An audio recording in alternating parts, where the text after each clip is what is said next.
কলিযুগ পাবন অবতার পরম প্রেম পুরুষোত্তম পরম করুণা বরুণালয় সভজন বিভজন সর্বপ্রয়োজন অবতার সার শিরোমণি কলিযুগ জীবের একমাত্র আশ্রয় গতি শ্রী শ্রী গৌর নিত্যানন্দের অপার অনুকম্পায় রাধা মাধবের অহেতুকী করুণায় গৌড়ীয় মণ্ডলস্থিত বঙ্গবসুন্ধরার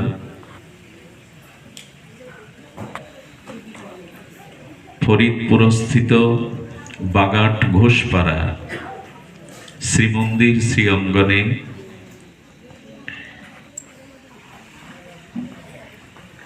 প্রয়াত আত্মকল্যাণে আজকের এই সুমঙ্গল মাঙ্গলিক পরম শুভ আয়োজন মাধব মাসিস্থ এই পরম সুমঙ্গল ভাগবতীয় আয়োজনের শুভ সন্ধিক্ষণে এই আনন্দ শ্রীমন্দির নিকেতনে শুভারম্ভেই অস্মাদীয় মদীয় উপজীব্য আরাধ্য শ্রীচরণ ওং নিত্যলীলা প্রবিষ্ট ওং বিষ্ণুপাদ শ্রী শ্রী রাধাকুণ্ড মণ্ডলের ভূতপূর্ব মহন্ত মহারাজ অনন্ত বিভূষিত শ্রী পণ্ডিত মধ্যাহ্ন রাগানুগা ভজনের ধ্রুবতারা রাধা চরণাইক নিষ্ঠাতু অষ্টতর শ্রী শ্রীল অনন্ত দাস বাবাজি গুরু মহারাজের রাতুল চরণ বন্দনাপূর্বক দণ্ডবৎ প্রণতি জ্ঞাপন পূর্বক সমাগত ভাগবত আচার্যবৃন্দ সংকীর্তন রসজ্ঞবৃন্দ অনুরাগী মহাপ্রভুর প্রিয় ভক্তবৃন্দ কল্যাণিয়া স্নেহময়ী মাতৃমণ্ডলী হরিকথার প্রারম্ভে আপনাদের সকলের চরণে বিনন্দিত সশ্রদ্ধ দণ্ডবৎ প্রণতি।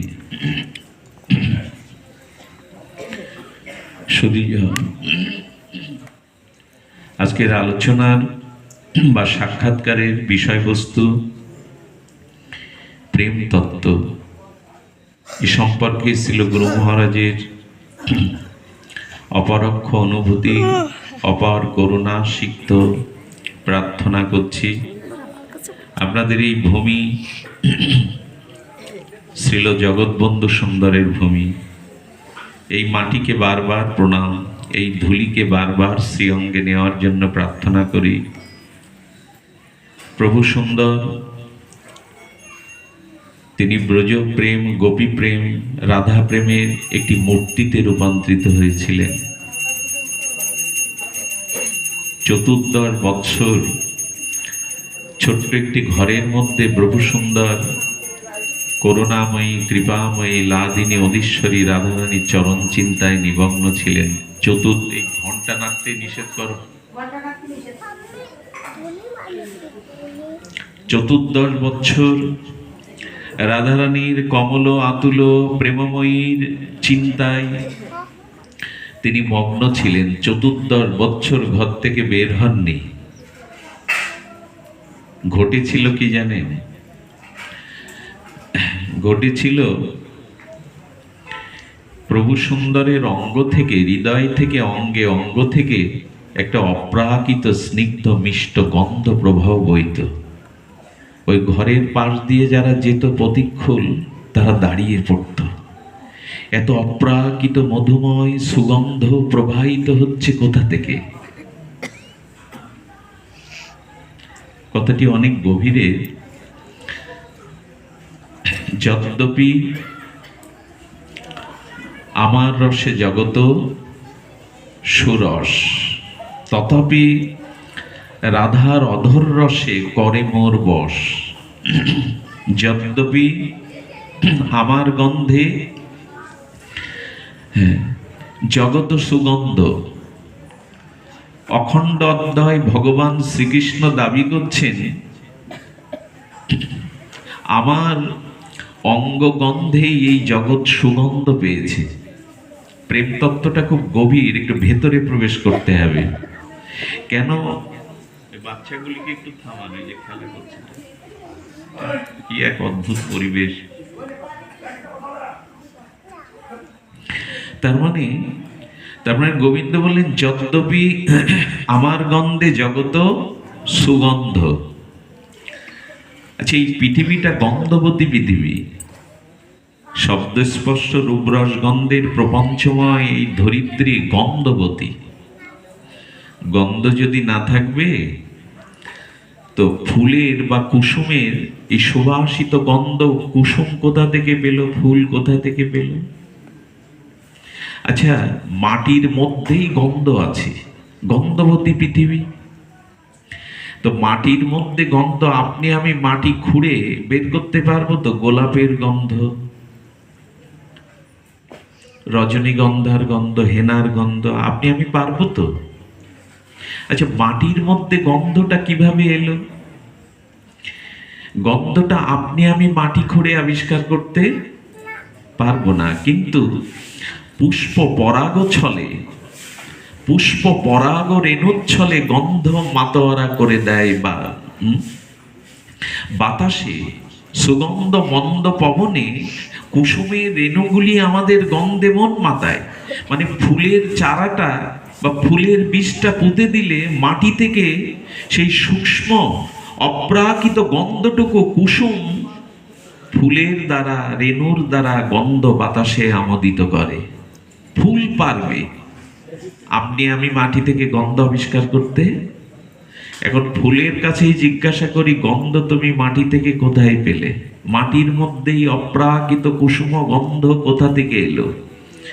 গোবিন্দ দাবি করছেন, আমার অঙ্গ গন্ধেই জগত সুগন্ধ।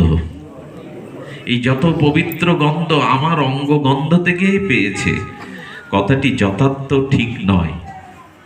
গোবিন্দ দাবি করছেন ঠিকই, কিন্তু কথাটি যথার্থ নয়। বলে ভগবানের কথাও যথার্থ নয়। গোবিন্দ দাবি করছেন, গন্ধটা আমা থেকে পৃথিবীতে পেয়েছে বটে, তবে গন্ধটা আমার না, একজনের কাছ থেকে, একজনের থেকে আমাকে করুণা করে দিয়েছে, তাই আমি দিয়েছি। চন্দ্র বলছে, চাঁদ বলছে, আমার উৎস হলো সূর্য, আমার নিজস্ব কোনো আলো নাই। যেদিন যেদিন স্বপ্রকাশ স্বয়ং প্রকাশ সূর্য আমাকে আলো দেয় না, সেদিন অমাবস্যার ঘোর অমানিসায় আমাকে থাকতে হয়। দেয়নি তো দেব কোথা থেকে? যেদিন যেদিন স্বপ্রকাশ স্বয়ং প্রকাশ ভাস্কর সূর্য পূর্ণ আলো দান করে, সেদিন হয় পূর্ণিমা। দিয়েছে বলেই তো পূর্ণিমা, না দিলে অমাবস্যা।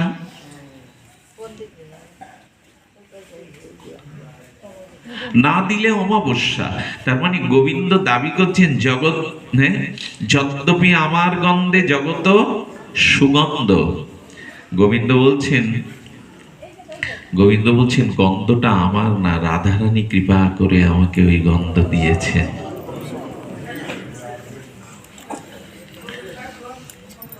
কথাটি এত গভীরের।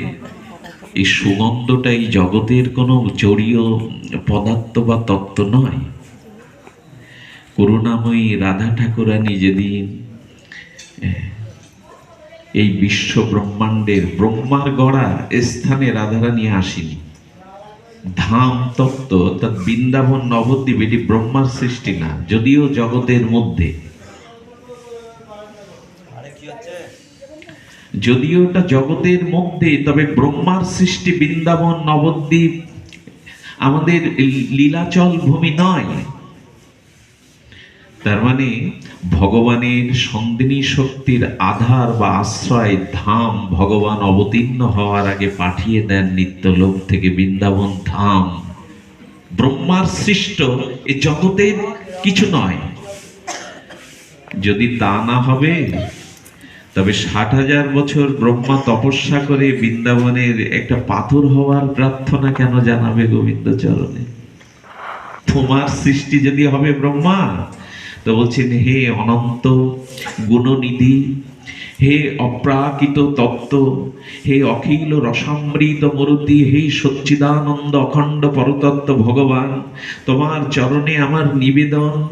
এই ব্রজবাসী আত্মজ নিচ শ্রেণী যারা সাঁওতাল বা নিচ শ্রেণী, তাদের ঘরের দুয়ারে আমাকে একটা প্রস্তর পাথর খণ্ড করে জন্ম দাও, যাতে ব্রজবাসীরা ব্রজ চিন্তামণি ধুলি পায়ে মেখে ঘরে ওঠার আগে আমার মাথার উপরে একটু জল দিয়ে অভিষিক্ত করে তারা ঘরে ওঠে। এ কথা কেন বলবে ব্রহ্মা? বলছেন বৃন্দাবন ব্রহ্মার সৃষ্টি প্রপঞ্চ নয়, এটি ভগবানের নিত্য সন্দিনী শক্তি রাধার ধাম। সেই ধাম ভগবান অবতীর্ণ হওয়ার আগে নামিয়ে আনেন। তো রাধারানী যেদিন ধামে তার তার 19টি দিব্য চিহ্ন খচিত করুণাময়ীর প্রেমময়ীর চরণ এই বিশ্ব ব্রহ্মাণ্ডে রেখেছিলে, সেই দিন রাধারানীর চরণ থেকে মাটি সুগন্ধটা আপন আপন আবেশে টেনে নিয়েছিল। এই রাধারানীর চরণ গন্ধটা কুসুম সিক্ত ফুলের রেণু দিয়ে জগৎকে বিতরণ করে, এবং গোবিন্দকে সুখ দেবে বলে রাধারানীর অঙ্গ গন্ধটা বাতাবরণে ছড়িয়ে দিয়েছিল, যাতে গোবিন্দের অঙ্গেও এই গন্ধ প্রস্ফুটিত হয়।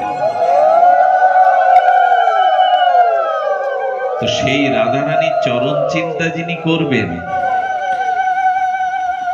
দেখবেন যারা খুব নিষ্কিঞ্চন প্রচার বিমুখ ভজনানন্দী মহাপুরুষ বা নামনিষ্ঠ মহাপুরুষ, তাদের কাছে গেলে দেখবেন একটা অপ্রাকৃত গন্ধ পেয়ে যাবেন, অথচ তাদের কাপড়ে ময়লা, সারা গায়ে ধুলি লেগে আছে, কিন্তু হৃদয়ের মধ্যে রাধারানীর চরণ চিন্তার দ্বারা, ওই কমল চরণ চিন্তার দ্বারা তার অঙ্গের মধ্যে দিয়ে অপ্রাকৃত সুগন্ধটা প্রবাহ হয়। এই জন্য বন্ধু সুন্দর যে ঘরের ভিতরে 14 বছর ঠাকুরানীর চরণ চিন্তায় নিমগ্ন ছিলেন, ওই কুটিরের পাশ দিয়ে যেই যেত সেই দাঁড়িয়ে যেত অপ্রাকৃত গন্ধে। এই রাধারানীর অঙ্গ গন্ধ হতেই সমস্ত গন্ধগুলি আমরা এই জগতে, তবে ওই গন্ধের সন্ধান আমরা পাইনি, আমি তো পাইনি, আপনারা পেতে পারেন। ওটি বড় সৌভাগ্য সাধনার দ্বারা পাওয়া যায়। ফুলের গন্ধ যদি এই হয়, তাহলে ঠাকুরানীর চরণ গন্ধটা কেমন? একটু ভগবানের চরণের মহিমা বলি প্রেম বলার আগে। শ্রীগুরু চরণ বা শ্রী গোবিন্দ চরণ, লাদিনী অধীশ্বরী সম্বিত সার লাদিনী প্রেমময়ী রাধারানীর চরণের সুগন্ধের কথা বলবার আগে তার চরণ, আসলে চরণটাকে শ্রীগুরু চরণ কমল সরজ, বৈষ্ণব পদকর্তা ভগবানের চরণকে বিশেষণ দিতে গিয়ে বলেছেন চরণ কমল। ভগবানের চরণ দুখানা কার সাথে তুলনা করা হয়েছে? শ্রীগুরু চরণ বা শ্রী ভগবানের বা করুণাময়ী রাধারানীর চরণকে বলেছে চরণ কমল দল। আচ্ছা, কমলের সাথে মা চরণের তুলনা কেন? কেন জানেন? একটা অপূর্ব কথা বলি, যদি মনে রাখতে পারেন একটা আনন্দ পাবেন নির্মল। কেন কমলের সাথে শ্রীগুরু চরণ কমল, শ্রী গোবিন্দ চরণ কমল সরজ, রঘুপতি মর্যাদা পুরুষোত্তম রাম চরণ কমল, এই কমল কথাটা কেন বলা এই জন্য, এই পৃথিবীতে যত কুসুম বা ফুল আছে তার মধ্যে সব থেকে কোমল হলো পদ্ম। পদ্মের পাপড়িগুলো খুব দেহে লাগলেও স্পর্শ অনুভূতি প্রায় হয় না, এত কোমল। তো এই কমলের থেকে আরো কমল কি জানেন? কমলা দেবী। এই পদ্ম কমলের থেকে আরো সূক্ষ্ম কমল হলো, কমল থেকে কমলা দেবী। কমলা দেবীকে লক্ষ্মী দেবী, কমলা দেবী হলো লক্ষ্মী, লক্ষ্মী আরো কমলা। আচ্ছা, লক্ষ্মী দেবী যদি আরো কমল হয়, তার কারণ উনি কিসের উপরে বসেছেন? পদ্মের উপরেই তো। লক্ষ্মী দেবী বসেছেন কোথায়? পদ্মের উপরে। কমল বলেই তো বসেছেন, বেশি কমল না হলে তার উপরে বসবে কেন? লক্ষ্মী ঠাকুরানীর কমলা দেবীর থেকে আরো কমল হলো কমলা দেবীর চরণ, লক্ষ্মীর চরণ আরো কমল। আচ্ছা, চরণের থেকে লক্ষ্মী দেবীর করপল্লব আরো কমল। কয়েকটা কমলের কমল ছাড়িয়ে ওই ওই কমল হস্ত দোকানা কার চরণ সেবা করছে? বললো গোবিন্দের বা ভগবানের চরণ ওর থেকেও কমল, ওর থেকেও কমল। কি অদ্ভুত! আমাদের গৌড়ী আচার্যগণ জানিয়েছেন পদ্ম পৃথিবীর ভিতরে সব থেকে শুষ্ক কমল, তার থেকে বেশি কমল হলো কমলা দেবী লক্ষ্মী। সেই লক্ষ্মী দেবী কমলার থেকে আরো কমল লক্ষ্মী দেবীর চরণ। লক্ষ্মী দেবীর চরণ কমল থেকে আরো কমল হলো লক্ষ্মী দেবীর হস্তকমল। হস্তকমলের থেকে আরো আরো কোটি কোটি গুণ কমল হলো শ্রী গোবিন্দের চরণ কমল, রাধারানীর চরণ কমল। এই চরণ কমল কেমন জানেন? লক্ষ্মী দেবী যখন বিলাসমূর্তি নারায়ণের চরণ সেবা করেন তখন চরণে লাল লালিমায় ভরে যায়। পদ্মের পরাগটা এরকম চটকালে একটু একটু এটা লাল রং বেরোবে না? তো গোবিন্দের চরণটা এমন, ওইখানে যখনই হাত দেয় রক্তিম লাল আভায় ভরে যায়। আচ্ছা, কমলের সাথে তুলনা কেন চরণ কমল? আমি আপনাদের ভাবটাকে একটু প্রেমমুখী করবার জন্য, অন্তর্মুখী করবার জন্য একটু প্রচেষ্টা পাচ্ছি। এই জন্য আমাদের ভাবটা যদি, আজকাল মানুষ কি বলে, জগৎ আর আগের মতো নেই, হ্যাঁ, সবকিছুই নষ্ট নষ্ট আর নষ্ট, কালের দ্বারা কবলিত বলে। তো আমার মনে হয় কি জানেন, নষ্ট কথাটা না বলে বলতে হয় আমাদের ভাবটাই ঠিক নাই। নষ্ট জগৎ না, নষ্ট অন্য না, আমাদের ভাবটাই কোথায় নষ্ট হয়ে গেছে। যার ভাব আছে না তার কাছে এখনো জগতের সেই অপ্রাকৃত চিন্ময় সবই আছে। আমাদের ভাবটার একটা অভাব হয়ে গেছে। দৃষ্টান্ত দিয়েছেন তুলসীদাস গোস্বামী, অপূর্ব দৃষ্টান্ত। দৃষ্টান্তটা হলো, এক কুম্ভকার এখনো তো সেই চাকে ফেলে মৃত্তিকার বিভিন্ন বস্তু তৈরি করে। এখন এক মৃত্তিকার উনুন তৈরি করছেন উনি। বারবার ওঠা যাবে না, পাঠের সামনে থেকে এভাবে বারবার উঠবেন না। কাজ থাকলে একেবারে নিতাই গৌর বলে উঠুন, বারবার উঠবেন না। কি বলছেন? বলছেন কুমুর যখন উনুন তৈরি করছে, উনুনের কাজটা কি? ভেতরেও জ্বলবে, বাইরেও প্রকাশ হবে আগুন। গিন্নিমা এসে বলছেন কিছু দেবী ঘট তৈরি করো, ঘটের বড় অভাব, কুমোরশালায় ঘট নাই। এখন উনুন তৈরি করবার জন্য চাকে মাটিটা ফেলেছেন, মনের ভাবটা উনুন তৈরি করবে, কিন্তু গিন্নিমা বলছেন উনুন অনেকগুলি আছে, দেবী ঘটের বড় অভাব, সামনে পূজা। উনি তখন হঠাৎ করে, মানে কোমরের হাতেই তো, মনের ভাবটা হাতেই তো ওই পাকের মধ্যে ফেলে তৈরি করে, উনি হঠাৎ করে ঘুরিয়ে দিয়ে ঘটের মতো করে শিল্পমণ্ডিত করছেন। মাটি বলছেন প্রভু আমাকে বদলে দিলে কেন? আমাকে তো উনুনই করছিলে তুমি। তো বলছে বদলে দিয়ে আমি তোমাকে দেবী ঘট করছি। ওইখানে তো ভেতরে বাইরে শুধু আগুন থাকতো, এখন জল থাকবে, শীতল হবে তুমি, আমি তোমার ভালো রূপ দিচ্ছি। ভাব তো ওই একই তো মাটি, একই তো চাক, নয় কি? কিন্তু কুমোরের ভাবের থেকে সেই নরম মৃত্তিকাটা যেটা উনুন তৈরি হবে তার থেকে দেবী ঘট তৈরি করলো। বললো এই ঘটের দ্বারা তোমাকে পুড়তে হবে না, তুমি নিজেও শীতল হবে আর তোমাতে বয়ে এনে অন্যকেও শীতল করবে। এখানে কি মাটির দোষ, চাকের দোষ? আসলে আমাদের ভাবটাই কোথায় যেন অভাব হয়ে গেছে।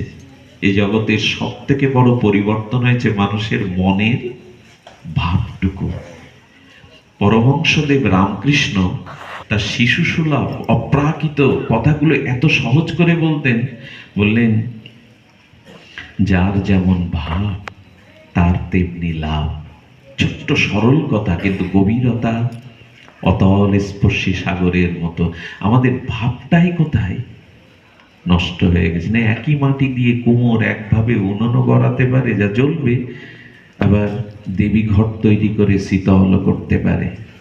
এই জন্য আসুন আমরা ভাবের সহিত একটু প্রেম তত্ত্বকে স্পর্শ করার চেষ্টা করি। যদি করুণাময়ের কৃপা দৃষ্টি, জগৎবন্ধু সুন্দরের কৃপা দৃষ্টি পড়ে, একটু আমরা জানতে চেষ্টা করি এই সুগন্ধটুকু এলো বটে, কিন্তু আমাদের এই কমল, কমল বলছেন এই জন্য আরেকটি কারণে। আচ্ছা, কমলে সরোবর বা জলাশয়ে কমল পদ্মপত্র থাকে। গোবিন্দ গীতাতে এই সংসারে থাকার বিদ্যারূপ কমল বলেছেন, পদ্মপত্র। কেন জানেন? জলে জন্মায়, জলে অবস্থান করে, অথচ ডুবে যায় না। আচ্ছা, ওই সরোবরে যদি বন্যার দ্বারা জল স্ফীতি হয়, কমল ডোবে তো? ডুববে না কেন? জল বাড়লো, বন্যার জল গেল, বললো যত জল বাড়বে ও তত উপরে ভাসবে, তো ডুববে না। তো বলছেন গোবিন্দের চরণ যারা আশ্রয় করেছে, রাধারানীর চরণ, এই জন্ম মৃত্যু সংসার সাগরের হাজার তরঙ্গও তাকে ডুবাতে পারবে না, সে ভেসে থাকবে। চরণ কমলকে যারা আশ্রয় করে, তাদের এই জন্ম মৃত্যু সংসার সাগরের তরঙ্গ ডুবাতে পারবে না। যত জল বৃদ্ধি পাবে তত। আচ্ছা, জলের মধ্যে থাকে, অথচ জলের সাথে কমলের কোনো সম্পর্ক থাকলে তো পচে যেত, ডুবে যেত। তেমনি ভগবানের চরণ এই বিশ্ব ব্রহ্মাণ্ডে নেমে আসে বটে, তবে এই জগতে কোনো অনিত্য তত্ত্বের সাথে ভগবানের সম্বন্ধ নাই। কমল জলে আছে, কিন্তু লক্ষ্যটা সূর্যের দিকে, তাই না? তেমনি ভগবান শ্রী গুরুদেব যখন এই জগৎ ব্রহ্মাণ্ডে অবতীর্ণ হন, তারা আমাদের মতো করে নরতনু ধরে জগতে প্রপঞ্চে থাকেন, কিন্তু তাদের লক্ষ্যটা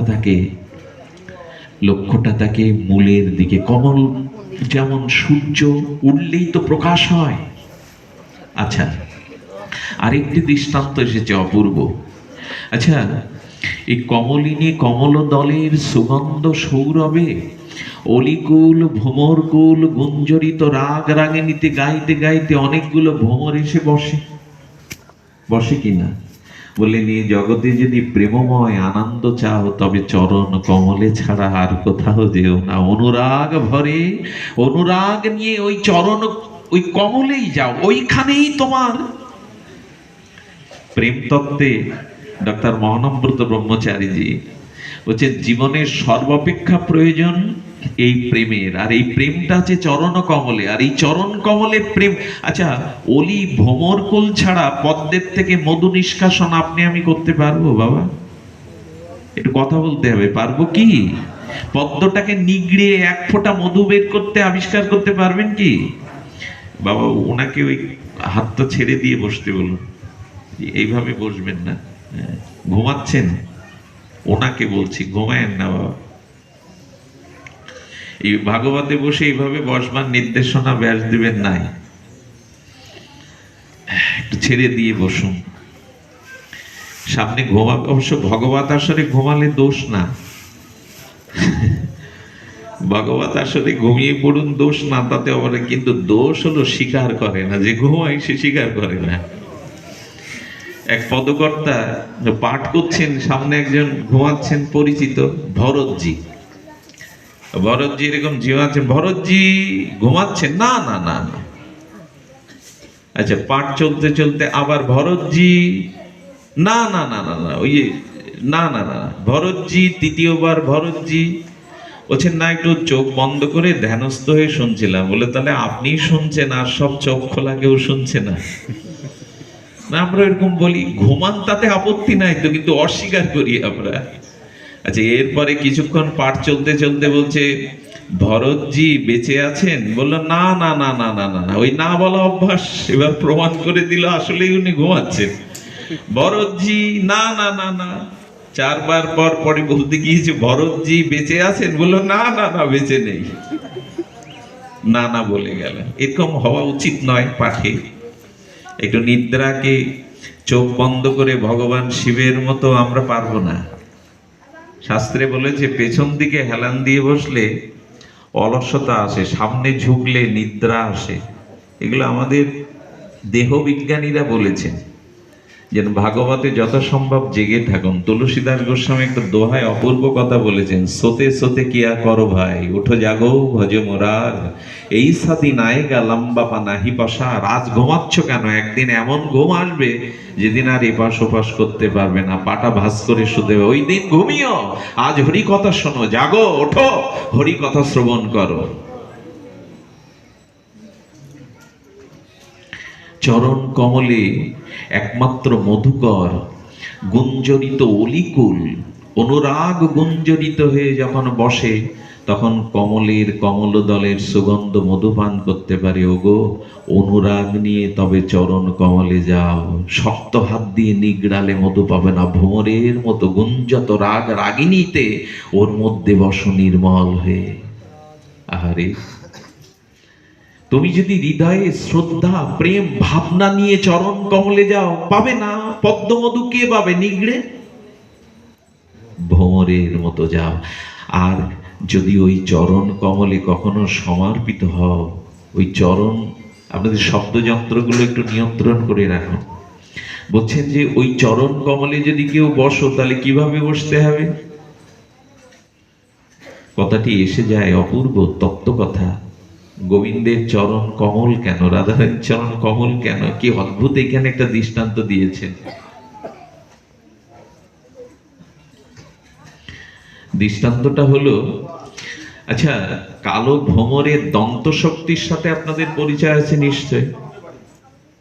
শক্ত কাঠের গুড়িগুলো কালো ভ্রমরগুলো কি করে বাবা? এপড় ওপড় করে দেয়। কিন্তু সূর্য যখন অস্ত যায়, পদ্মের পাপড়িগুলো যখন স্তিমিত হয়ে যায়, ভ্রমরগুলো ওর মধ্যে পড়ে থাকে কিন্তু বেরোতে পারে না। পরের দিন সকালে সূর্যোদয়, পদ্ম পাপড়ি মেলে থাকে ওর মধ্যে। আমরা যদি একটু ভ্রমরকে জিজ্ঞাসা করি, তুমি শক্ত কাঠের গুড়িগুলো ভেদ করতে পারো দন্ত শক্তির দ্বারা, যখন পাপড়ি স্তিমিত হয়ে গেল সন্ধ্যায় সূর্য অস্ত গেলে, তুমি তোমার দন্ত শক্তি দিয়ে বেরোতে পারোনি। ভ্রমর বলছে, ওই গন্ধে এতটা আমার আবেশ এসে গিয়েছিল, আমার নিজ শক্তির বেরোবার কথা মনে ছিল না। যারা গুরুচরণ গৌর চরণে অনুরাগ ভালোবাসা নিয়ে আশ্রয় নিয়েছেন, তাদের আর বেরোবার কথা মনে থাকে না, আর সংসারে জন্ম মৃত্যুর পথে আসবার আর তাদের স্মরণ থাকে না। আচ্ছা, কমলের দলযুক্ত কমল দল, সেটা তো খুব ভারী বস্তু না, হালকা সূক্ষ্ম। 5-6টা ভ্রমর বসলে ডুবে যাবে না কেন? ওদের তো একটা ওজন আছে। বলে ওই চরণে যারা আশ্রয় নেয় তারা ডোবে না, তারা ভাসে, প্রেমানন্দে পরমানন্দে ভাসে। এই জগতে আজ নিরানন্দ কেন? কারণ ওই চরণ কমলে আনন্দ সুগন্ধ মণ্ডিত, প্রেম মণ্ডিত, আনন্দের উৎস, প্রেমের উৎস চরণ আশ্রয় আমরা ঠিক ঠিক করতে পারিনি। এই জগতের আনন্দের কোনো অভাব নাই। কবিগুরু পর্যন্ত, রবীন্দ্রনাথ পর্যন্ত অনুভব করেছেন, এই জগতের আনন্দ যজ্ঞে আমার নিমন্ত্রণ।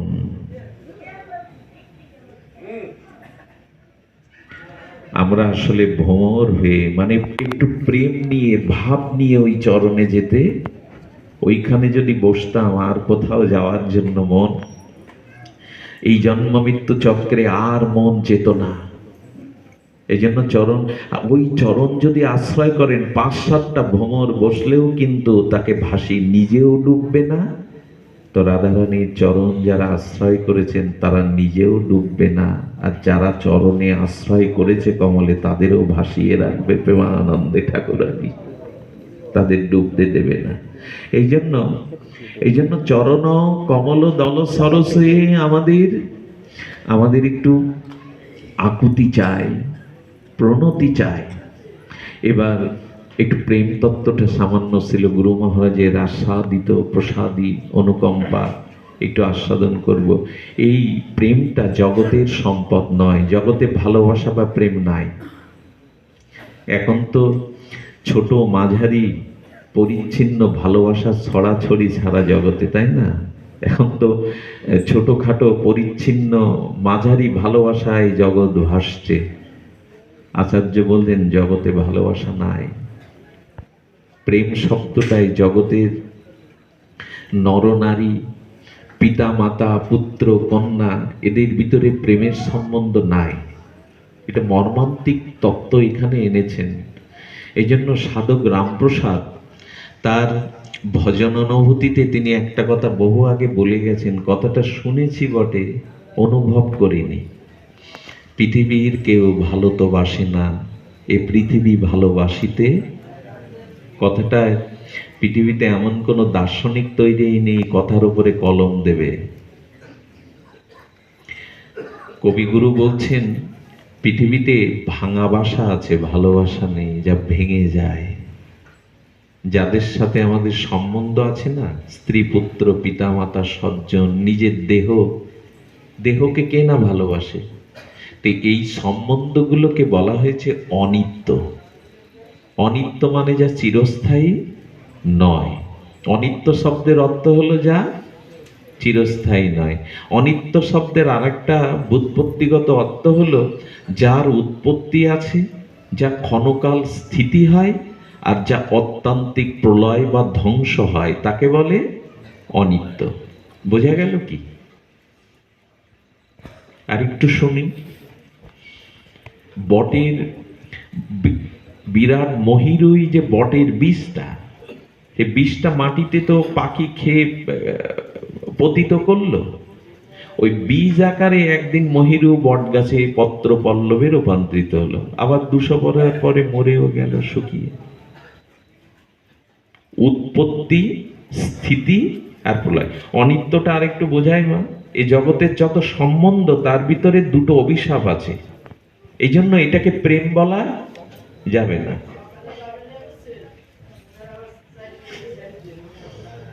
এই মোবাইলটা কার বাজছে এর মধ্যে? বাবুচিদের একটু বলুন বাবা, একটু বলুন তো কি বলছেন। এই পৃথিবীর যত সম্বন্ধ আছে সেটি কি বললাম বাবা? অনিত্য। আর একটা হলো স্বার্থ। একটু মনে রাখতে হবে মা, এই পৃথিবীতে পিতামাতা বলি, স্ত্রী পুত্র বলি, সন্তান ভাই বলি, বন্ধু সজ্জন বলি, এই সম্পর্ক সম্বন্ধের মধ্যে দুটো অভিশাপ আছে। একটা অনিত্যতা আর একটা হলো স্বার্থ। অনিত্যটা আগে বুঝি। মায়ের বুকে শিশুর জন্য অমৃত দুগ্ধ আছে, এটা ভগবানই প্রদত্ত। তো শিশুটা মায়ের করে অমৃত পীযুষ স্তন পানরত। শিশু যখন মায়ের স্তন পান করে তখন আনন্দে স্থূল হয়ে যায়। আচ্ছা, 5-7 বছর পরে শিশুটা যখন কৌমার থেকে পৌগণ্ডে রূপ নিল, একটু বড় হলো, তখন মার কোল মানাবে তো শিশুর মতো? কিশোর সন্তান কি মায়ের কোলে শিশুর মতো মানাবে? আচ্ছা, যদিও মায়ের কোলে ওঠে পিপাসাক্ত থাকে, মায়ের স্তনে প্রকৃতির নিয়মে দুগ্ধ তত্ত্বটা থাকবে তো? এরে বলে অনিত্য। ছিল, এখন আর নেই। আমরা আমাদের ঠিক বুঝতে পারি না। আমার করি বটে, মোহমায়ায় জড়িয়ে তুমি আমার আমি তোমার খুব বলি। ভালোবাসার তো ছড়াছড়ি এই জগতে, কিন্তু আচার্য বলছেন এটাকে ভালোবাসা বলা যাবে না, এটাকে বলা যাবে ভাঙা বাসা। এটা ভেঙে যাবে। যাবে কি না? আপনি দাবি করতে পারবেন পিতা মাতা বন্ধু বান্ধব সজ্জন দেহ গেহ এগুলো ভাঙবে না? যা ভেঙে যায়, যা অনিত্য ছিল, থাকে না, তা তোমার তাকে প্রেম বলা যাবে না। কারণ প্রেম শব্দটির সরল সংজ্ঞা হলো বহুবিধ ধ্বংসের কারণ সত্ত্বেও যা চিরন্তন শাশ্বত, যা ভাঙে না, বিনষ্ট হয় না, তারই নাম হলো। বহুবিধ ধ্বংসের কারণ থাকা সত্ত্বেও যাকে ধ্বংস করা যায় না তারই নাম কি? অপূর্ব গৌড়ীয় দার্শনিকের তত্ত্ব। বহুবিধ ধ্বংসের কারণ সত্ত্বেও যাকে ধ্বংস করা তাকে বলে প্রেম। আসলে বর্তমান সময়টা একটু হই হুল্লোড়ের, নাচো গাও হই হুল্লোড় কর, এইসব দার্শনিক তত্ত্বে না এলে ঠিক মহাপ্রভুর অবদানটা, রাধা মাধবের যুগল ভজনটা পুষ্ট হবে না। এই কথাগুলি, এই তত্ত্বগুলি ভজন জগতে প্রথমে হৃদয়ে আনা চাই, নালে আমরা ঘুলিয়ে ফেলবো। জগতের সাথে এই প্রাকৃত বস্তু, এখন তো আমাদের যুবক যুবতীরা প্রায়শ 80% যুবক যুবতী এখনো রাধা কৃষ্ণের বৃন্দাবনের যুগল প্রেমটাকে স্বীকার করতে পারেনি। অপ্রাকৃত এটা স্বীকার করতে, এর দোষ কাদের? দোষ আমরা যারা প্রচারক, আমরা যারা কীর্তনিয়া, তারা রাধা মাধবকে তুলে ধরতে পারিনি আমরা তত্ত্বের দ্বারা। প্রেমটাকে যথাযথ রূপে আমরা তুলে ধরতে পারিনি।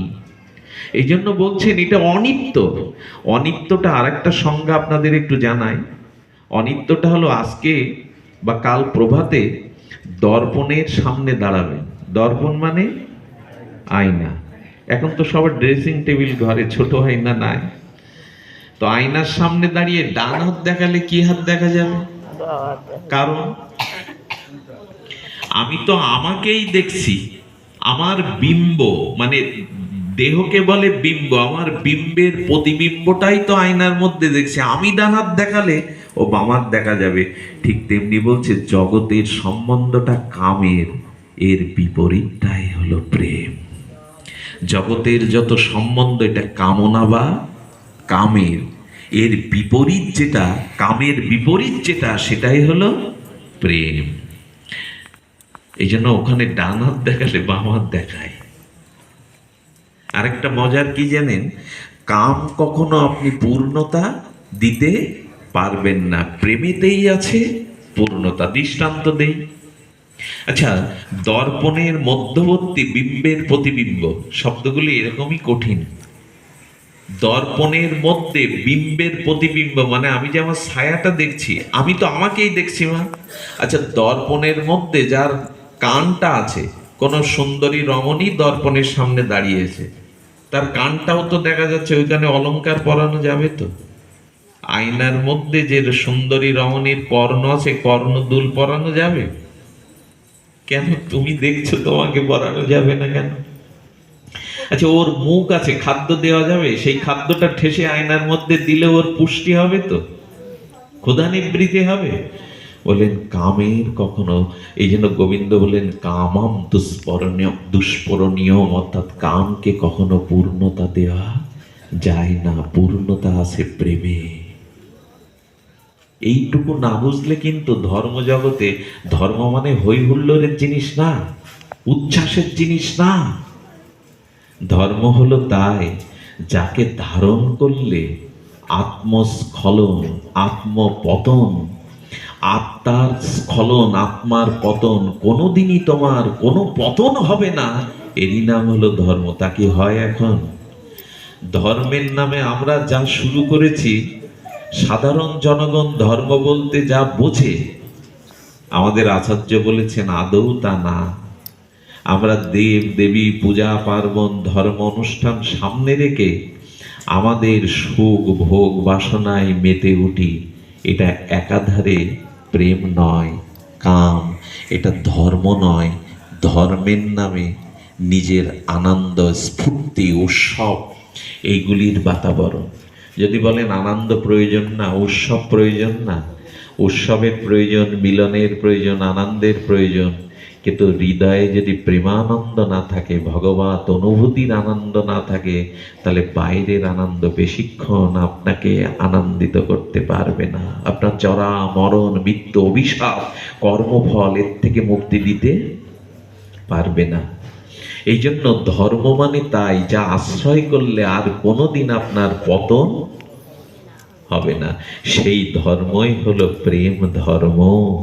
যেটা আমরা বলতে বসেছি, সেই ধর্মই একমাত্র। প্রেম ছাড়া কোনো ধর্ম জগতে নাই। আর এইটি দিতে এসেছিলেন দাতা শিরোমণি শ্রীকৃষ্ণ চৈতন্য মহাপ্রভু। উনি যদি না আসতেন, এই সংবাদ চিরদিনই অধরাই থেকে যেত। যে রস আনন্দ সিন্ধু, ব্রহ্মা না পায় এক বিন্দু, সেই প্রেম বিলাইল সংসারে। আপনি করি আস্বাদনে, শিখাইল জগৎ জনে, প্রভু চিন্তামণির প্রেমধ্বনি। নাহি জানে স্থানাস্থান, যাকে তাকে কইল দান, মহাপ্রভু দাতা শিরোমণি। উনি নিজে আস্বাদন করেছেন, আগার জগৎ জীবকে বিতরণ করেছেন। শ্রী গৌর সুন্দর যদি না আসতো, মহাজনের ওই চিরন্তন কথা, রাধার মহিমা, প্রেমরস সীমা জগতে জানাতো কে, যদি গৌর না হইতো। এই এখন আরেকটি অভিশাপ কি বলা হলো? অনিত্যতা। আরেকটি হলো সাধ্য। সাধ্য শব্দের অর্থ কি? স মানে নিজ, আর অর্থ শব্দের অর্থ প্রয়োজন। আমরা জগতের সাথে যে সম্বন্ধ করেছি নিজের প্রয়োজনে, অন্যের প্রয়োজনের আমরা এখন ধার ধারি না, নিজের সুখটুকু আদায় করে নিতে পারলেই ব্যস্ত। বোঝা যায় না? কি বোঝা গেল? এই জগতে যেদিন জন্মেছি সেদিন স্বার্থ আর অনিত্য এই দুটো অভিশাপ নিয়ে জন্মেছি। স্বার্থ মানে আমরা অপরকে ভালোবাসি নিজের সুখ পাওয়ার জন্য। ছাগন্দোপনিষদের একটা মন্ত্র এখন একটু লিখে নেন, মানে মনে লিখে নেন, বাইরের খাতা হারিয়ে যেতে পারে, একটু মনে মনে লিখে নেন। উপনিষদে আমাদের ঋষি বলছেন, আত্মনস্তু কামায়া সর্বং প্রিয়াং ভবতি। স্ত্রী সুন্দর যুবতী বলে স্বামীর কাছে প্রিয় না, স্বামী সুদর্শন অর্থশালী যুবক বলে স্ত্রী স্বামীর কাছে প্রিয় না, পিতা পুত্রের কাছে প্রিয় না, পুত্র পিতার কাছেও প্রিয় না। কি মর্মান্তিক কথা! উপনিষদের রহস্য বিদ্যা বলছেন, আত্মনস্তু কামায়া সর্বং প্রিয়ং ভবতি। এ জগতে যারা তোমাকে ভালোবাসে বলে, যাদের সাথে তোমার সম্বন্ধ আছে, বলছেন এটা কেমন যেন তোমার থেকে ওরা সুখ পায়, এই জন্য তোমাকে ওরা,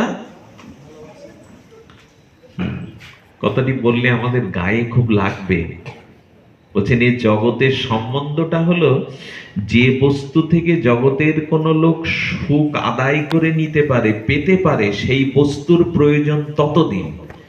যেদিন থেকে ওই বস্তু থেকে আমি আর কোনো সুখ আদায় করে নিতে পারবো না, সুখ পাবো না, সে বস্তু জগতের লোক আর রেখে দিতে। কি মর্মান্তিক ঋষির কথা বলেন, তাত্মনস্তু কামায়া সর্বং প্রিয়ং ভবতি।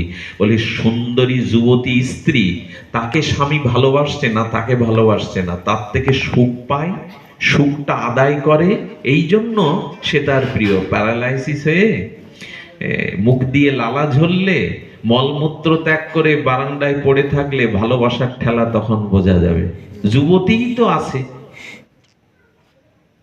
আচ্ছা, আত্মার অবস্থান যদি না থাকে হৃদয়ে, তো সুন্দরী যুবতীর নখ থেকে চুল অবধি সব ওই যুবতী সুন্দরী আছে। আত্মা বিযুক্ত হলে ওই দেহটাকে কোনো যুবককে দিলে নেবে তো?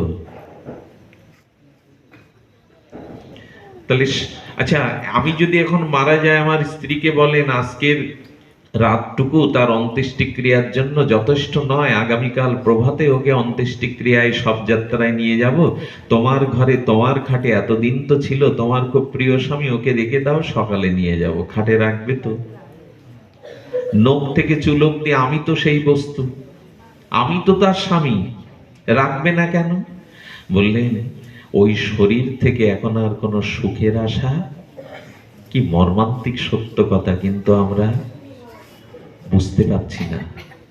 এই জন্য তো এত মাতামাতি আমাদের, গৌর চরণ ভুলে, শ্রীগুরু চরণ ভুলে, ভজন ভুলে যাদের নিয়ে মাতামাতি করছি, সেই মাতামাতির স্থানটা কয়দিন। একটা শব্দ গুরু মহারাজ বলেছেন এক জায়গায়, যে যেন কৃষ্ণ ভজে সে বড়, কথাটি খুব অপূর্ব ব্যাখ্যা দিয়েছেন। আচ্ছা, এই তল্লাটের মধ্যে যিনি ভূস্বামী, অর্থাৎ অনেক ভূসম্পত্তির মালিক, যার পেছনে 2 দর্জন ছাতা নিয়ে দৌড়ায়, সম্মানীয় ব্যক্তি, কোনো বিচার সালিশ তাকে সামনে চেয়ার না দিলে কোনো বিচার সালিশ হয় না। এই তল্লাটে, ফরিদপুর তল্লাটে তার ভীষণ সুনাম, ধনাঢ্য ভূসম্পত্তির মালিক। ওনার প্যারালাইসিস হয়ে গেল, মলমূত্র খাটে বসে ত্যাগ করছে, ওনার বন্ধু দেখা করতে এসছে। বৌমা তো পাউডার ছিটিয়ে তারপরে যায়, ওইখানে আগে পাউডার ছিটিয়ে নেয় তারপরে যায়। বন্ধু এসে বন্ধুকে বলছে, এই দেখ আমার নামেই এখনো সব সহায় সম্পত্তি আছে, আমি ওই ব্যক্তি, সম্মানীয় ব্যক্তি, লোকে আমাকে বুদ্ধিমান বলে। এ জগতে যার টাকা আছে, সম্মান আছে, যে অনেক কিছু অর্জন করেছে, তাকে বলে বুদ্ধিমান। কিন্তু এখানে বলছে যে কৃষ্ণ ভজে সেই হলো চতুর্বা বুদ্ধিমান। কেন বলছি শুনুন। ওই গলিত পতিত মলমূত্র ত্যাগকারী ওই রোগী তখন বন্ধুকে বলছেন, আচ্ছা আমি তো ওই ব্যক্তি, আর আমার সম্পত্তির উত্তরাধিকারী আমার সন্তানরা। এখন বন্ধু এক কাজ কর, তুই আমাকে 1 লাখ টাকা দিয়ে কিনে নে। বন্ধু বলছেন উল্টে 10 লাখ টাকা দিলেও এই মলমূত্র ত্যাগ করা শরীর আমি বাড়ি একদিনের জন্য নেব না। বন্ধু যখন ফিরে গেল, বৌমা যখন পাউডার ছিটিয়ে কাছে আসে, ছেলেরা ওই বাবা কেমন আছো জিজ্ঞাস করে ডাক্তার সেরেই ওষুধ দিয়েই সার, তখন বলছেন কি আমার বন্ধু আমাকে 10 লাখ টাকা আমি দিলেও নেবে না, এমন কেউ আছে এই মুহূর্তে এই অবস্থায় কেউ আমাকে গ্রহণ করবে? গোবিন্দ হাত বাড়িয়ে বললেন আমি দীনবন্ধু, আমি আছি তোমার জন্য। একবার এই মুহূর্তেও তুমি গোবিন্দ বলে আমায় ডাকো, হ্যাঁ গোবিন্দ বলো, আমি তোমাকে আমি তোমাকে গ্রহণ করব। এই জন্য শেষ আশ্রয় যিনি, অনন্তকালের যাত্রাপথের দীনবন্ধু যিনি, তার চরণাশ্রয় করাটাই কেই বলে প্রেম। অন্য কারোর সাথে সম্বন্ধটা স্বার্থের। আচ্ছা, যে পিতামাতা আমার হয়েছে এই জন্মে, তাদের সাথে আমার কি আত্মার সম্পর্ক না দেহের? কি হবে উত্তরটা? আত্মার সম্পর্ক না, আত্মিক না, আবার দেহের থেকে একটু উপরে। পিতামাতাকে শ্রদ্ধা না ভক্তি করলে পরম পিতাকেও তো পাওয়া যাবে না। ওইখানটাই প্রেম ভক্তির ও আশীর্বাদটা, ওইখানেই আশীর্বাদ। কারণ তারা এই প্রপঞ্চ না কুড়ালে আমি এই জগতে মনুষ্য জন্ম পেতাম না। এই জন্য তারা গুরু বটে, কিন্তু সেই পিতামাতার সাথেও একদিন এক সাধু বলছেন কি, যারা পিতামাতা প্রণাম করে না, সেবা করে না, তারা হতভাগ্য, তারা ঈশ্বরেরও কৃপা লাভে অধন্য, তারা ধন্য না। ঠিকই তো, পিতামাতার সেবা যারা করে না, ঠিক তো। আচ্ছা, যারা ব্রহ্মচারী সাধু, বাবা মাকে ত্যাগ করে বৃন্দাবনে নবদ্বীপে পড়ে আছে, খোঁজ খবরও নেয় না, তাহলে তারা কৃপা পাবে না, তারা কোনো আশীর্বাদ পাবে না। কথাটা তো তাই দাঁড়ায়। পিতামাতা, পরীক্ষিত বালার এরকম গান আছে, যারা পিতামাতার সেবা করে না, কি গেয়েছে ওই জানে, কিন্তু কথাগুলি শাস্ত্রীয় সিদ্ধান্ত না। আচ্ছা, উনি তো পিতামাতার সেবা করলেন না, সাধু সন্ন্যাসী, বাবা মার খোঁজও রাখেন না, তাহলে বলুন ওনার কৃপা হবে না? বলুন, বলছেন একটু লক্ষ্য করুন। হ্যাঁ বলছেন, ওই তো বলছি যে গৃহ থেকে একটি সন্তান অনেকের, সেও ত্যাগ করেছে। বললেন কাম ত্যাগী কৃষ্ণ ভজে, শাস্ত্র আজ্ঞা মানি, বেদ ঋষি পিতৃ ঋণের কাছে তিনি কখনো ঋণী হন না। বলছে কোন বংশে যদি একজন গোবিন্দ ভক্ত শুদ্ধ বৈষ্ণবের জন্ম হয়, গোবিন্দ আশীর্বাদটা দিয়ে রেখেছেন প্রহ্লাদকে, তার 21 কুলকে আমি চরণে আত্মসাৎ করে নেব, তার 21 কুলকে। পিতামাতার সাথে আত্মিক সম্পর্ক নয়, এই জন্য গত জন্মে যিনি আমার পিতামাতা ছিলেন, আগামী জন্মে তিনিই কি আমার পিতামাতা হবেন, এমন কোনো কথা আছে? কিন্তু ঠাকুর মশাই নরোত্তম ঠাকুর বলেছেন, চক্ষু দান দিলা যে জন্মে জন্মে, শ্রী গুরুদেব ভগবান আমার জন্ম জন্মে, এক জন্মের নয় তো। এই জন্য বাবা, কথা না বাড়িয়ে মূল কথায় আসি। এই প্রেমটা আর কিছু না, প্রেমটা ছোট একটা পয়ার দিয়ে, কবিরাজ কৃষ্ণ গোস্বামী চৈতন্য চরিতামৃতে একটা পয়ারেই সেরে দিয়েছেন। এত বড় বৃহৎ তত্ত্বকে একটা পয়ারে সেরে দিয়েছেন। কি বলছেন? লাদিনী সার, প্রেম লাদিনী শক্তির শ্রেষ্ঠতম পরিণতি, লাদিনীর প্রধান শুদ্ধ সত্যের বৃত্তি বিশেষ। এসব বললে আমরা কিছু নিতে পারবো না। গুরু বাবা এইভাবেই শব্দগুলো চয়ন করেছেন, কিন্তু আমরা কবিরাজ কৃষ্ণ গোস্বামীর পয়েন্টটা নিয়ে একটু আলোচনা করে আলোচনা বিশ্রাম রাখি। কি বলেছেন বাবা? পান খেতে খেতে কেন এর মধ্যে সর্বনাশ। রাধে রাধে, জয় নিতাই গৌর। আমার দৃষ্টিটা খারাপ না, শগুনের মতো, ওই দিকে লক্ষ্য যাবে কেন? ভাগবত অনুষ্ঠানটা অন্য অনুষ্ঠানের সাথে এক নয়। মুমুষ্য পরীক্ষিত মহারাজ 4 দিন ধরে ভাগবত শুনতেন, আসন থেকে ওঠেনি, ওঠেননি। গুরুদেব পরমহংস শিরোমণি ভাগবত আচার্য কুলতিলক পরমহংস চূড়ামণি সুখদেব বলছেন, মহারাজ একটু উঠে জল মুখে দিন, 4 দিন তো আপনি ওঠেননি আসন থেকে। বললেন, হে শ্রী গুরুদেব, ভাগবত অমৃত কৃষ্ণ কথা প্রেমামৃত রস আপনি যা পান করাচ্ছেন তাতে জগতের কোনো তৃষ্ণা ক্ষুধা আমার নাই। আমি জগতের তৃষ্ণার জন্যই অভিশাপ হয়েছি। আমি জল খেতে গিয়ে মুনির গলায় সাপ জড়িয়ে জগতের তৃষ্ণা অভিশাপ ডেকে আনে, আর গোবিন্দ কথার তৃষ্ণা প্রেম ডেকে আনে, গোবিন্দ চরণ ডেকে আনে। এই জন্য অন্যান্য অনুষ্ঠানে আপনি অনেক কিছু করতে পারেন, কিন্তু ভাগবত শুনতে গেলে আপনাকে বসবারও একটা আসনের কথা বলেছে, প্রয়োগ উপবেশন। মল মূত্র দেহের আবেগকে ত্যাগ করে হরি কথাম। পরীক্ষিত মহারাজ তখন বলছে, সারা জগৎটাই যদি তক্ষক রূপ সর্প হয়ে আমাকে দর্শন করে, আমি মৃত্যু যন্ত্রণায় যদি কাতর হই, তবু হরি কথা প্রেমামৃত রস থেকে আপনি বঞ্চিত করবেন না গুরুদেব। আপনি হরি কথা কৃষ্ণ কথা আমাকে শোনান।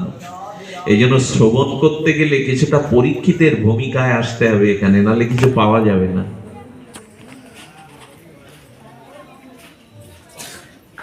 শ্রবণে পরীক্ষিত কথাগুলো আমাদের মুখস্থ ঠোঁটস্থ, কিন্তু অনুভব করি কি, এখানে বসতে হবে চাতকের মতো। শ্রেষ্ঠ শ্রোতা কারা? নদ নদী সাগরে জলাশয়ে কত তৃষ্ণা নিবারণের জল আছে, কিন্তু বুক ফেটে গেলেও চাতক চেয়ে আছে মেঘমালার দিকে, কবে মেঘ থেকে স্ফটিক ধারায় বৃষ্টি হবে। এই গঙ্গার উপর দিয়ে উড়ে যাচ্ছে চাতক, শিকারী তীরবিদ্ধ করলো, তীরবিদ্ধ যন্ত্রণা কাতর চাতকটি গঙ্গার মধ্যে পড়ে ঠোঁটটা মেঘের দিকে দিয়ে মরে গেল, তবু গঙ্গার জল পান করলো না। আমি মরবো তবু বৃষ্টির জল ছাড়া আমি অন্য কিছু পান করব না। এরাই শ্রোতা। এইখানে গোবিন্দ রস ছাড়া, গোবিন্দ গুণামৃত ছাড়া আমি অন্য কিছু পান করব না, এই মনোভাব নিয়ে যারা বসেন এরাই শ্রেষ্ঠ শ্রোতা, জাতক শ্রোতা।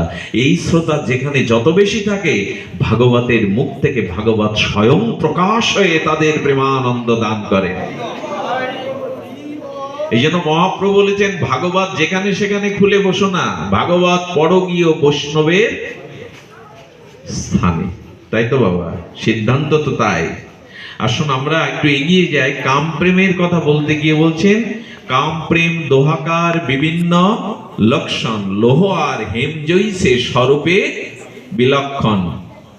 আত্মেন্দ্রিয় প্রীতিবাঞ্ছা তারে বলে কাম, কৃষ্ণেন্দ্রিয় প্রীতিবাঞ্ছা ধরে প্রেম নাম। এই এক কথায় এত বড় শব্দ না আমার জীবনে আর দেখিনি, একটা পয়ারেই বুঝিয়ে দিয়ে গেলেন কাম প্রেমকে।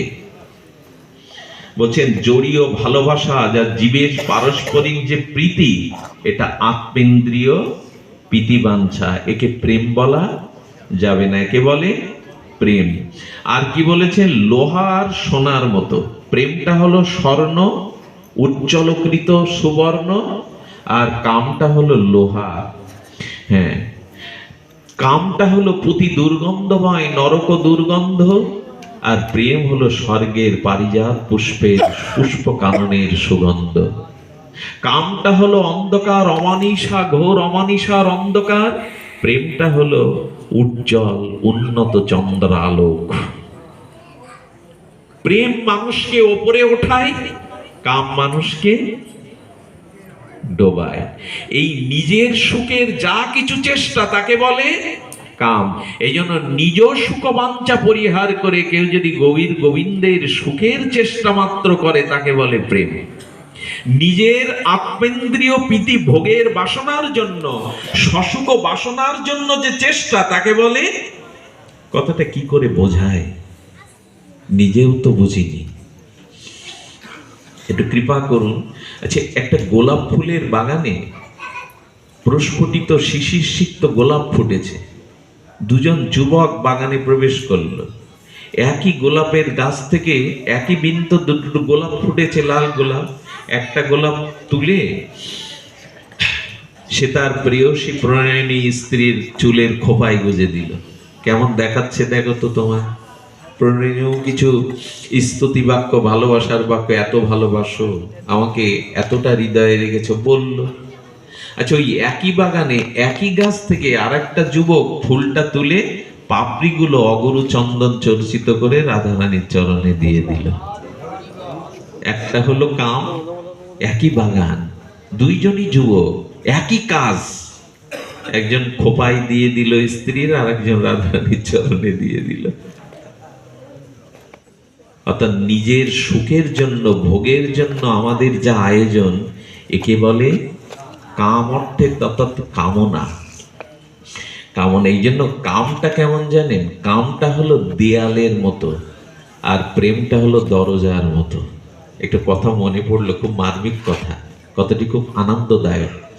আমাদের চারিদিকে দেয়ালের ঘর তৈরি করতে গেলে তো 10 ফুট 10 ফুট ইট কাঠের যাই করি মাটির একটা দেয়াল থাকে, সেই সাথে একটু দরজাও করতে হয়, প্রবেশ করতে হবে, বাইরে আসতে হবে, তাই তো? আচ্ছা, দরজাটাও কিন্তু এক ক্ষেত্রে দেয়ালেরই মতো, আটকে দিলে তো দেয়াল, দেয়াল কিনা? কিন্তু দেয়ালের মতো মনে হলো দেয়াল আর দরজাটা এক নয়। কারণ কারণ দেয়াল ভেদ করে চন্দ্রের আলো, সূর্যের আলো ঘরে প্রবেশ করতে, বাতাস প্রবেশ করতে পারে না। দরজাটা খুলে দিলে খোলা যায় দরজা, দেয়াল খোলা রুদ্ধ করা যায় না। এই জন্য বলছেন দরজাটা খুলে দিলেই চন্দ্রের কিরণমালা, সূর্যের জ্যোতিমালা বা পবন সুগন্ধ বাতাস ভেতরে প্রবেশ করে, কিন্তু দেয়াল ভেদ করে ওগুলো ভেতরে প্রবেশ করে না। কামটা ভেতরে কিছু প্রেমানন্দ যেতে দেবে না, আনন্দ যেতে দেবে না, ওটা দেয়াল। আর দুয়ারটাই হলো প্রেম, ওটা খুলে দিলেই পরমানন্দ ভেতরে প্রবেশ করবে।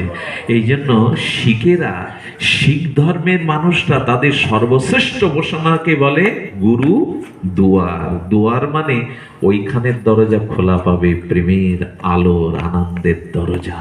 প্রেমটাই হলো দুয়ার, কামটাই হলো দেয়াল। কি অপূর্ব দৃষ্টান্ত!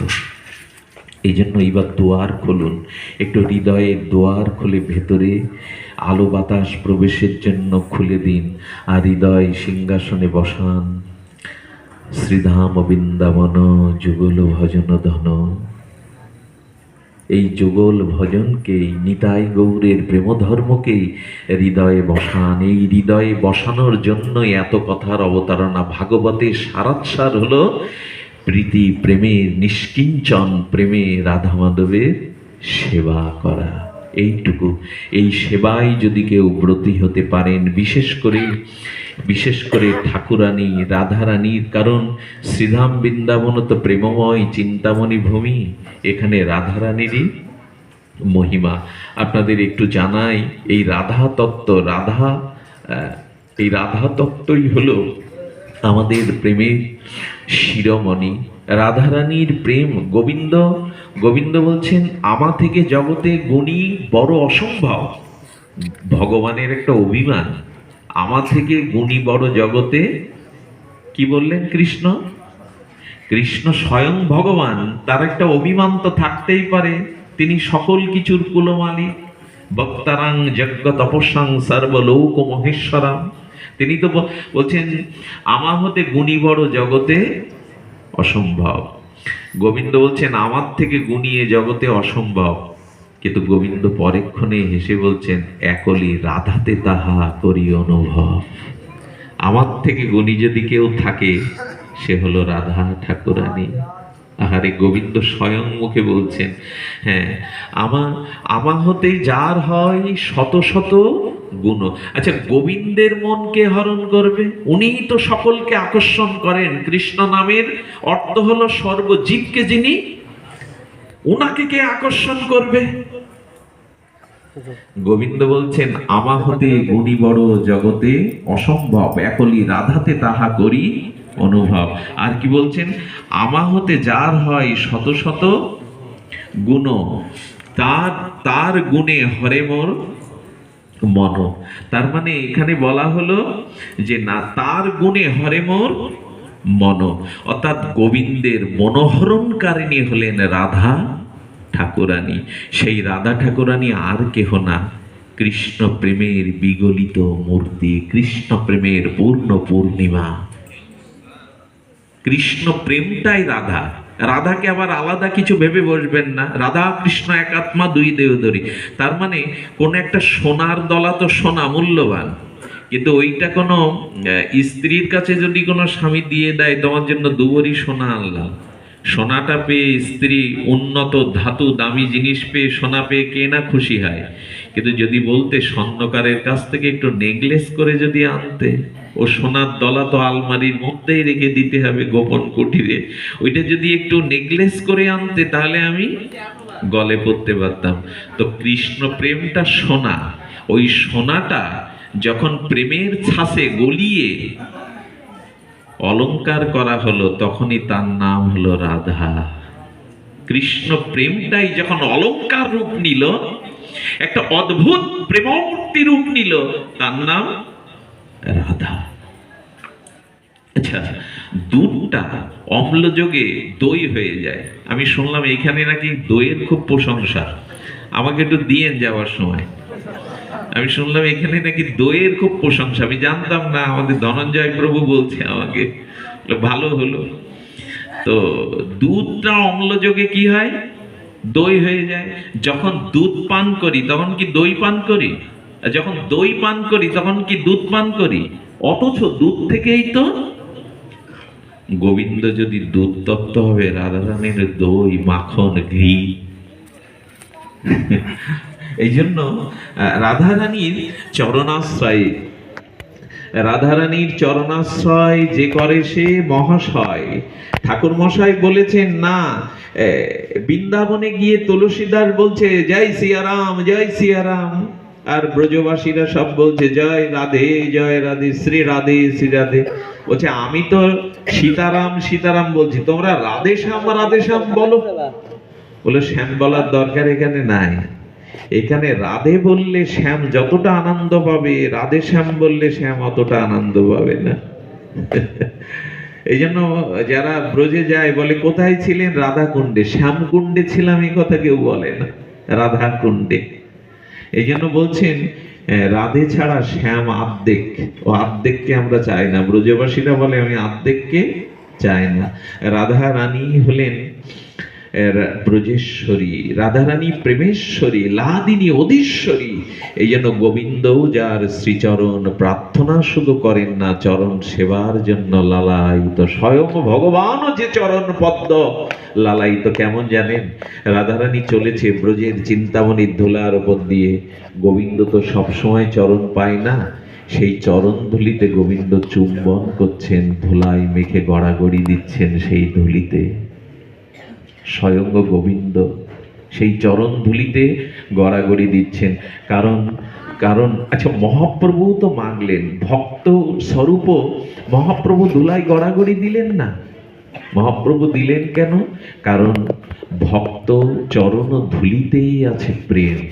যদি প্রশ্ন করেন, আমি খুব বেশি দূরত্বে না গিয়ে বলবো, প্রেমটাকে আমরা মনে হয় বলেছি। প্রেম হলো ভগবানের সাথে, শ্রীগুরুর সাথে যে আমাদের সম্বন্ধ চিরন্তন, এই সম্বন্ধের নাম হলো প্রেম। আর সবকিছুই কাম বা ধ্বংসশীল। কেবল রাধা মাধবের নিষ্কিঞ্চন চরণাশ্রয়টাই, তার সাথে সম্বন্ধটাই, প্রীতির আদান প্রদান, সেবা তাৎপর্যটাই হলো প্রেম। এইটা কখনো নষ্ট হবে না। এই জন্য এ জগতের প্রেমের সাথে আমাদের প্রেমের পার্থক্য হলো যে ভালোই যদি বাসতে হয় তো ভালোবাসার আশ্রয়কে ভালোবাসুন। শুদ্ধ ভক্ত মণ্ডলী, রাধা রানী করুণাময়ীর প্রীতি প্রেমের যে অনুভূতি, সেই অনুভূতি আশ্রয় তত্ত্বের গোবিন্দেরও নাই। তাই গোবিন্দ লালায়িত রাধারানীর চরণ দর্শনে। জেনেই দেখুন, রাধারানী এসেছে, গোবিন্দ গোদহন করছে। যখন গোদহন করছেন, রাধারানীকে সামনে দেখেই বাছুরটার গালে দুধ, ওটা মাটিতেও পড়ছে না, গিলতেও পাচ্ছে না। রাধারানীর মুখ কমল শোভামণ্ডিত শোভা দেখে গাভীর বাছুরটার দুধটা গালে ছিল, গিলতেও পাচ্ছে না, মাটিতেও পড়ছে না। রাধারানীর কমল বদনটা কেমন, মা বাছুরের দুধটা গিলতেও পারছে না, ফেলতেও পারছে না। বাছুরটা গাভীটাও সরে গিয়ে রাধারানীর দিকে তাকিয়েছে। গোবিন্দের সামনে বাড় নেই, তবু এমন করে ওই যে মুখের দিকে তাকিয়ে তার ভুল হয়ে গেল। যশোমা দেখছে, কিরে গোপাল, হ্যাঁ বাট কোথায় তুই দহন করছিস? মা তো জানে না, যেদিকে চাইলে গোবিন্দেরও ভুল হয়ে যায়। প্রেমময়ী একদিন একদিন নন্দলয়ে নন্দ ভবনে তো রাধারানী রাঁধতে আসেন। রোহিণী মা রাধারানীকে বলছেন, দাও তো, দাও তো, বলরাম দাদা বসেছে, কানাই বসেছে, একটু সবজিটা দিয়ে দাও। রাধারানী সকলের পাতে দিচ্ছে, গোবিন্দের সামনে যখন এলো, গোবিন্দ পাত না, হাত পেতেছে। করুণাময়ীর হাত থেকে পাবে বলে তো হাত পেতেছে।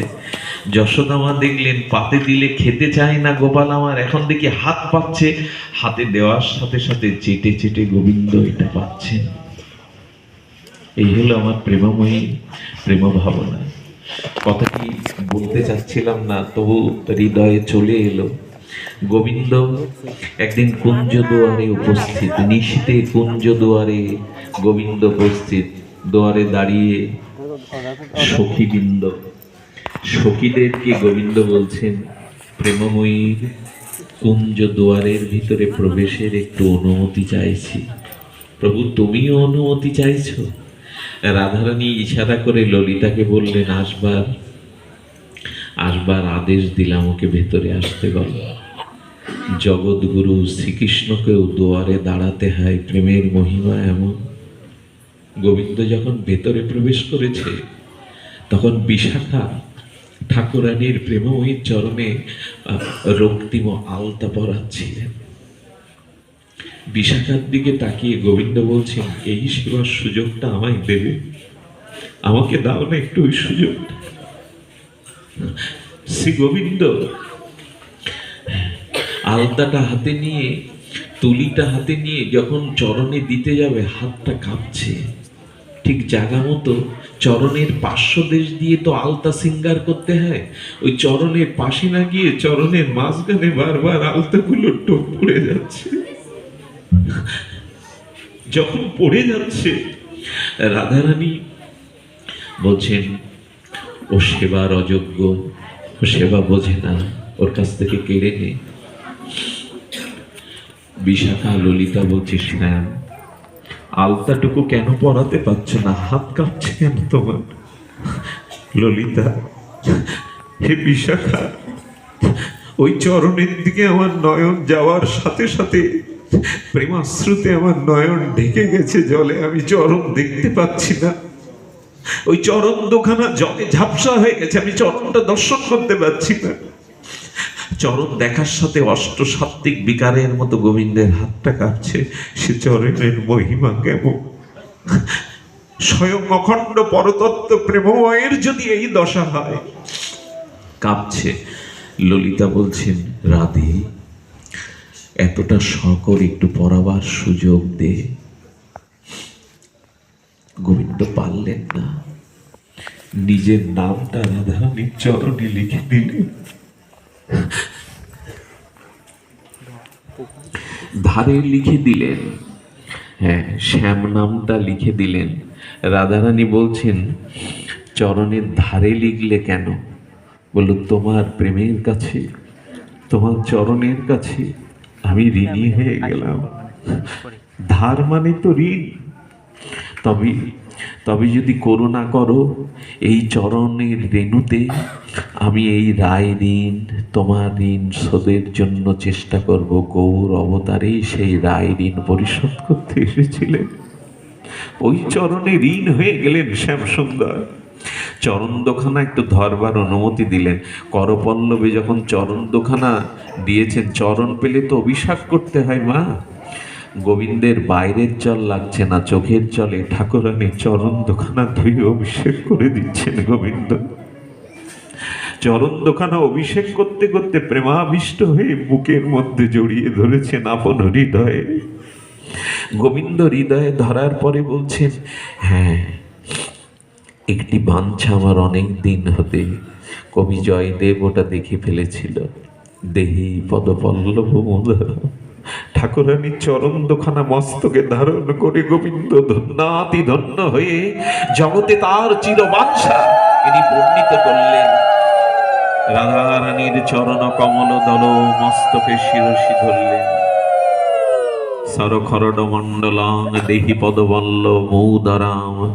যে চরণ শ্রীগোবিন্দ মস্তকে নিয়ে বুকে নিয়ে কাঁদেন, অশ্রু জলে অভিষেক করেন, এই চরণে আকতি তৃষ্ণার নামই হলো প্রেম। রাধার চরণে এই দাসত্বই হলো। মহাপ্রভু হরিনাম শুধু দিতে আসেননি, দিতে এসেছিলেন রাধা প্রেম, দিতে এসেছিলেন রাধা চরণের আমাদের কৈকত্যময় প্রীতি ঠাকুরানীর চরণে প্রীতি প্রেম। এই প্রেম এমন মহিমা, করুণাময়ীর এমন মহিমা। আমি গত 3 দিন ধরে পাঠে কথা না বলে যেন আমি সুখ পাচ্ছি না, আমি আনন্দ পাচ্ছি না। বর্ষনাতে এক বড় শিল্পপতি ছিলেন, ঘটনাটা বেশি দিনের না। শিল্পপতি রানীশাল বাংলা ছিল, বিরাট বাণিজ্যলয় ছিল, গাড়ি বাড়ির অভাব নেই, অভাব শুধু 3টে ছেলে পুত্রবধূ এনেছেন ঘরে, কিন্তু মেয়ের অভাব। মেয়েরাই তো বাবা মাকে বেশি স্নেহ মমতা করে। ছেলেটা জিজ্ঞাসা করে না মাকে, মা বাবা বাড়ি ফিরেছে, কিন্তু মেয়েটা 10-12 বার বলে বসে মা বাবা আসেনি। খালি হাতে শ্বশুর বাড়ি চলে যায়, চোখের জলে দাবি করে না পিতার সম্পত্তি, কিন্তু ছেলেটা বাবাকে হত্যাও করে সম্পত্তি কেড়ে নেয়। এই জন্য মেয়েরা পিতামাতার যতটা সেবা করতে পারে তাদের করুর সেবা মূর্তি নিয়ে তো এসেছে। তো বললেন আমার কোনো মেয়ে নাই। এক সাধুর চরণে বললেন, বর্ষনাতে রাধারানী যেখানে আবির্ভাব হয়েছেন, বাবা আমাকে একটা কন্যা সন্তানের আশীর্বাদ করুন। বললেন মরা মেয়ে কেন নিবি, তোর ঘরেই তো মেয়ে আছে, যে মেয়ে মরবে না। আরে তুই বর্ষনাতে জন্মেছিস, রাধা ঠাকুরানী লালডিকে মেয়ে করে নে। আচ্ছা যা তো রাধারানী একটা পট কিনে আনতো।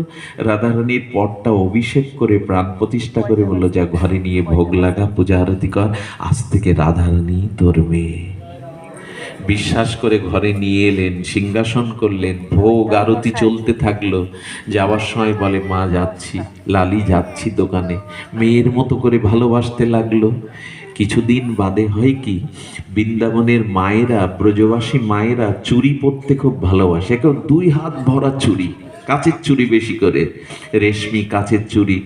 তো এক ফেরিওয়ালা মনোহারি আছে, প্রতি মাসে 3 পুত্রবধূকে চুরি পরিয়ে মালিকের দোকান থেকে টাকা নিয়ে যায়।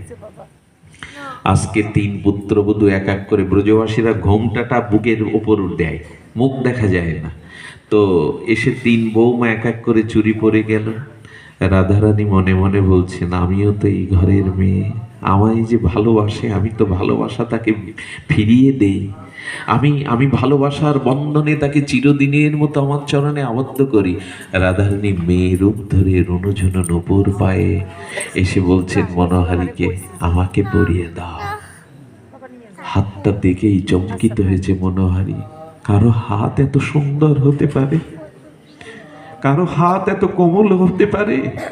চারিদিকে গন্ধটা ভরে গেছে, আলোয় ঘরটা ভরে গেছে। জিজ্ঞাসা করবার মতো ভাষা নেই, কারণ চোখের তো কোনো ভাষা নেই। আর প্রেম বুকে এলে, ঠাকুরানীকে দর্শন করলে মনের মুখের ভাষা বন্ধ হয়ে যায়। চুড়িটা পরানোর পরে আর ফেরি করতে ভালো লাগলো না, কি আর পরম আনন্দে দোকানে চলে গিয়ে বলছেন আমি আজ তাড়াতাড়ি বাড়ি ফিরবো, চুড়ির দাম দিন। 3 বৌমার যা দাম প্রতি মাসে উনি নিয়ম করে দেন, ওইটা দিতে গিয়ে বলছেন আজকে আর একটার দাম বাড়াতে হবে। আপনার কোনো আত্মীয়কে আমি জানি না, সেও আমার কাছ থেকে চুরি পড়েছে আপনার ঘরে, ওই 4টের দামই দিতে হবে। বলে আমার তো কোনো আত্মীয় স্বজন আসেনি, 3 বৌমা ছাড়া তো আমার গৃহে কোনো পাড়া প্রতিবেশী কেউ হতে পারে, আমাকে একটু জানার সুযোগ দাও, আমি কালকেই তোমাকে দিয়ে দেব। ঘরে এসে যখন ঘুমিয়েছে, রাধারানী মেয়ের রূপ ধরে এসে মাথার কাছে বলছে বাবা মেয়ের দামটা দিতে পারলে না, বৌমাদের দামটা চুকালে মেয়ের দামটা দিতে পারলে না, আমি তো চুরিগুলো পড়েছিলাম। মেয়ে বলে স্বীকার করো, অথচ তোমার মনে হলো না আমার ঘরে মেয়ে আছে, মেয়েটা চুরি পড়তে পারে। রাধারানী আস্তে আস্তে অন্তর্ধান হওয়ার পরে উঠে ডুবরে ডুবরে কাঁদছেন, মা রে আমি অনুভূতিতে বুঝতে পারিনি মা, তোকে ভালোবাসলে এমনি করে তুই ভালোবাসার প্রতিদান দিস, সে করুণাময়ী। হে কৃপাময়ী, এই বলতে বলতে কাউকে না ডেকে গাড়ি বের করতে বললেন ড্রাইভারকে। পকেটে কিছু টাকা নিয়ে মনোহারীর বাড়ি গিয়ে কড়া নেড়ে ঘুরে চরণে লুটিয়ে পড়েছে। ধন্য তুমি, আমার মেয়েই চুরি পড়েছিল, স্মরণে ছিল না, দাও, মূল্যটা নিয়ে নাও, ভুল হয়ে গেছে আমার। এই হলো রাধে, এই হলো করুণাময়ী। এই জন্য সকলের কাছে নিবেদন করব, করুণাময়ী রাধে, আমাদের এই যুগল ভজনটাই হলো প্রেমের ভজন। দেবদেবীর উপাসনার মধ্যে এটা পাওয়া যাবে না, আমাদের হই হুল্লোড়ের মধ্যে এটা পাওয়া যাবে না। শুদ্ধ নিষ্কিঞ্চন ব্রজের কোন অনুরাগী মহাত্মার রাধারানীর কথা আপনাদের কি বলবো, করুণাময়ীর কথা আপনাদের কি বলবো। তার অপার করুণার বারিধি ধারা তিনি। এক নাস্তিক যুবক তার বন্ধু ব্রজে গিয়েছিল, বলল, জানিস ব্রজে রাধারানী কাউকে না খাইয়ে রাখে না। এই কূটতর্ক বন্ধুটি বলল, আমি পরীক্ষা করতে চাই।